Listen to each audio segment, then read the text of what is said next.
ઉત્તર ગુજરાતમાં બાળકોમાં ચાંદીપુરા વાયરસનો ફેલાવો જ્યારે દક્ષિણ ગુજરાતની વાત કરવામાં આવે તો ચોમાસાની સિઝન શરૂ થતાં જ ડેન્ગ્યુ મલેરિયા અને ગેસ્ટ્રોના કેસોમાં વધારો થયો છે। જી હા, નવી સિવિલ સ્મીમેર હોસ્પિટલ અને સરકારી હેલ્થ સેન્ટરોમાં દર્દીઓની સંખ્યા સતત વધી રહી છે। ગત વર્ષ કરતાં આ વર્ષે મેલેરિયાના કેસમાં વધારો જોવા મળ્યો છે તો ડેન્ગ્યુના કેસમાં પણ આ વર્ષે ઘટાડો આવ્યો છે। તંત્ર દ્વારા 445 ટીમો બનાવવામાં આવી અને અલગ અલગ વિસ્તારમાં સર્વેની કામગીરી હાથ ધરવામાં આવી છે। બાંધકામ સાઇટ ઘરોમાં મચ્છરોના બ્રીડિંગ મળી આવતા મચ્છરોના બ્રીડિંગનો નાશ કરવામાં આવ્યો।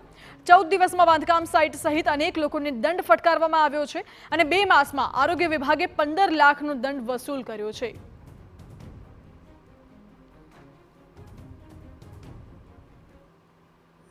આંકડામાં લગભગ 10 થી 20% વધારો જોવા મળ્યો છે।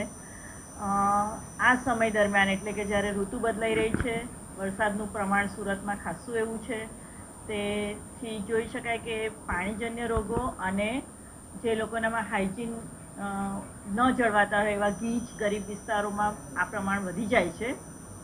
જ્યાં પોપ્યુલેશન ખૂબ વધારે હોય ત્યાં આ પ્રકારના રોગો વધારે જોવા મળે છે। જ્યાં પાણીનું હાઇજીન નથી સચવાતું ત્યાંથી વધારે દર્દીઓ આવી રહ્યા છે। મેલેરિયા અને ડેન્ગ્યુ નિયંત્રણની કામગીરી માટે જે પેરીડોમેસ્ટિક કામગીરી કહેવાય એટલે કે ઘરની બહારના જે મચ્છરના ઉત્પત્તિ સ્થાનો છે, ખુલ્લા પ્લોટોથી લઈને એની અંદર મચ્છરનું નિયંત્રણ કરવા માટે 100 કરતાં વધારે ટીમો છે અને 600 જેટલો ફિલ્ડ વર્કરનો પાવર છે અને હાઉસ ટુ હાઉસ સર્વે કરવા માટે લગભગ 680 જેટલો મેન પાવર છે, જેની અંદર પ્રાઇમરી હેલ્થ વર્કર અને મલ્ટીપર્પઝ હેલ્થ વર્કરનો સમાવેશ થાય છે।